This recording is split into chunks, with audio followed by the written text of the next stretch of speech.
What's up, Home Slice? Lucas here. So, true story scenario, see if you can relate. Say you're coming back from college, junior year, you've been working out for several years, you've been getting bigger, stronger, things are looking good, all right? Your nutrition is on point, your training is on point, and you're just looking like an absolute unit, right? You get home and you see your Auntie K, we'll call her, your Auntie K you haven't seen in a while, and she's like, oh my gosh, Johnny, Bob, have you seen Johnny? He's looking so big, he's looking so muscular, and you're just like, yeah, I've been working out a little bit. And she's like, oh my goodness, you have so many muscles like those muscle guys in the muscle magazines. And then she goes up to you and she grabs your arm. And she's like, oh, it's so squishy. And you just freeze.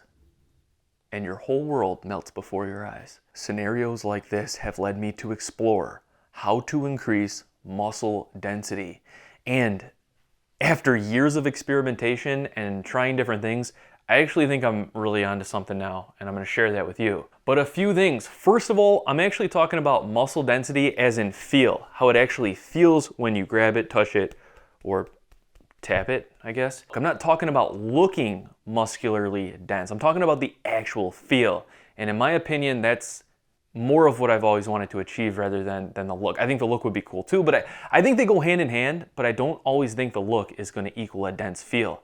Like, you could look really dense, but feel pretty squishy. Now, before I get into the type of training where I found like an actual physical feeling of increased muscular density, I want to first talk about the science behind muscle hypertrophy and potentially muscle density based on all this like research and different opinions and scientists I look into who've studied and compiled studies and blah, blah, blah. So looking into muscular hypertrophy, there's the two basic ways muscle grows. There's myofibrillar hypertrophy, and then there's sarcoplasmic hypertrophy. So myofibrillar hypertrophy is where the number of contractile proteins grow, but the sarcoplasmic space also grows as well. So they grow at basically an even rate, increasing muscular size. Now, sarcoplasmic hypertrophy is where the fluid space, or the sarcoplasm, grows at a faster rate than the contractile proteins. So those are the two basic ways muscles increase in size, but there's this third option called myofibrillar packing.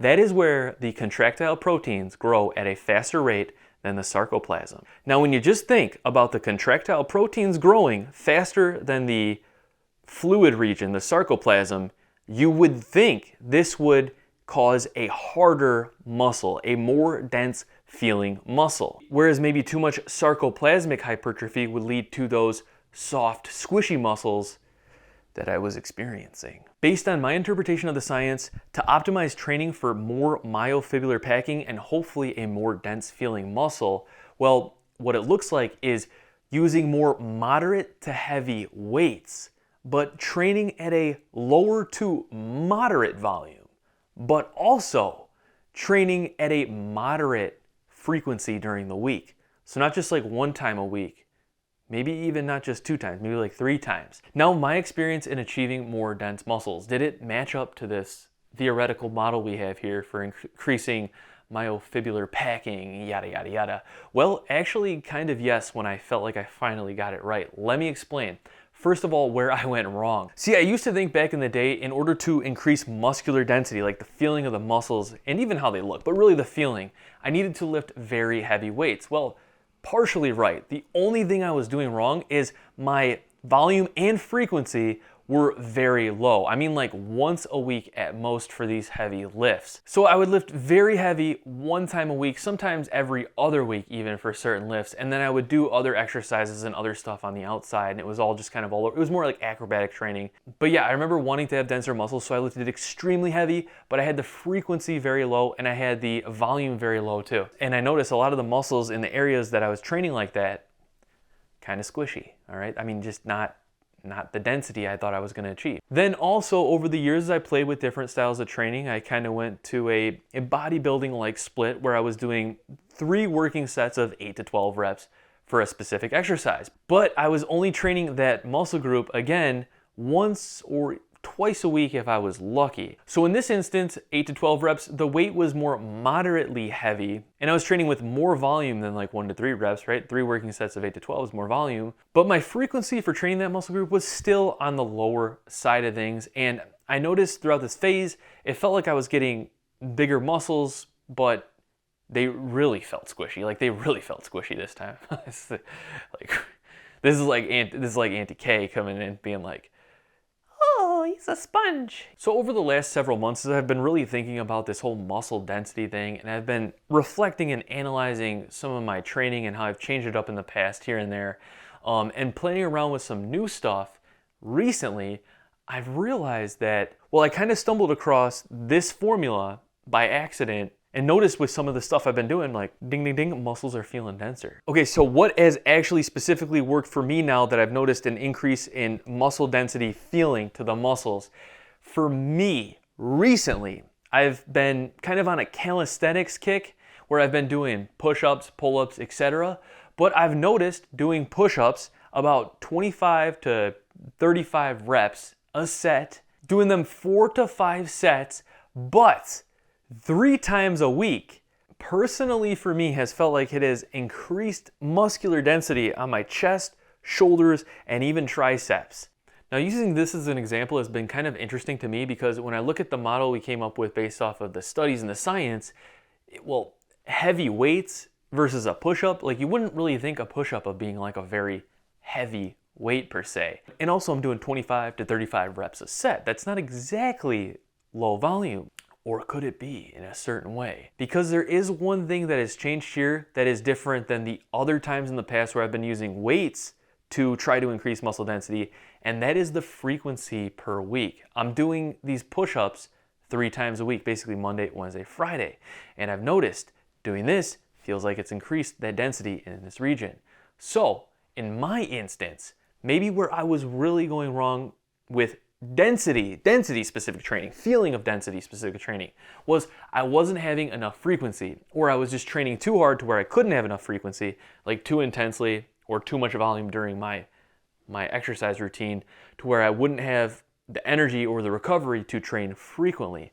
But in my case now, when I get done with 100 push-ups in a workout session, I'm not exactly like completely fried for the rest of the week, right? 48 hours from then, I'm feeling pretty much recovered, and I can knock out another 100. And that's what I've been doing Monday, Wednesday, Friday. 100 push-ups, 100 push-ups, 100 push-ups, or 100, 125, and then 100 again, or something like that. But in my case, recently, it seems to be more of that frequency that's leading me to have more denser feeling muscles, while also noticing I'm having muscular hypertrophy as well. I feel like my chest has gotten bigger, my shoulders have gotten bigger, like everything has gotten bigger. Like it's not just like I'm just getting denser, but I'm feeling like I'm getting all the benefits. So now you might be scratching your head, you might be thinking you're lifting light, you're lifting a lot of volume as in like a lot of reps, but you're lifting more frequently, and the only thing that's lining up with this model is the more frequency. But when I really thought about it more, doing 25 push-ups and doing them with a good controlled form, well, it can get pretty intense towards the end and get pretty difficult. I'm not just like doing that or anything like that. I'm like full solid push-up reps. And then with these full reps, I've been doing my push-ups at a decent pace, sometimes starting with explosive push-ups, doing, a few different variations, but all relatively the same in regards of form and timing of each push-up, right? I'm not doing a super long push-up. I'm not doing a super short. It's a decent pace push-up. So in my opinion, I am actually making the push-ups more intense, emulating a more moderate to heavy weight, but I'm also doing my push-ups at a pace that, even though I'm doing a decent amount of reps, like over 100 reps, you might consider that high volume for an exercise, the amount of time that I complete each set, in my opinion, it would actually be more of a moderate volume of push-ups. And then I have been increasing the frequency to 3 times a week. More of this moderate frequency, which to me, that moderate frequency seems to be the key that I was missing in the past with everything else I was doing in achieving more dense muscles. Now, I'm not just training push-ups, I'm training other exercises, but in regards to density, in my opinion, following this model and kind of how I'm looking at this model based on my own experience is leading to more muscular density. But there is one more thing I've noticed recently, like regarding some isolation exercises, that it feels like doing them in a certain way has helped increase the density over time. And that is applying this aggressive squeeze to each and every rep. So for instance, like a bicep curl, rather than just like curling it and trying to get almost like a pump, you're squeezing, like you're almost flexing at the top, flexing your muscle up and at the top and really flexing it at the top, and doing that each and every rep. And I feel like training like that for specific isolation exercises as well has also led to what feels like more dense muscles. Once again, doing them at more frequently throughout the week, maybe like 2 to 3 times if I can. Now I do have one more idea, one more theory I want to test out later when I get the chance, when my back heals up fully and I'm able to lift hopefully very heavy again. But my idea is going like this. I'm thinking, I don't know if this is gonna work or not, but I'm thinking maybe also if I try to lift more like 1 to 3 rep range, but do more sets, do like 10 sets of that, right? And I might have to bump the weight down because I'll get fatigued over those 10 sets.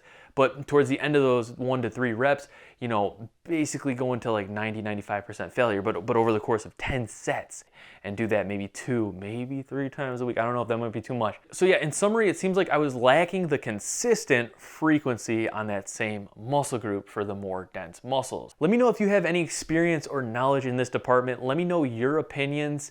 Thank you all so much for watching. Don't forget to subscribe. Stay tuned. Peace. I will see you all in the next video.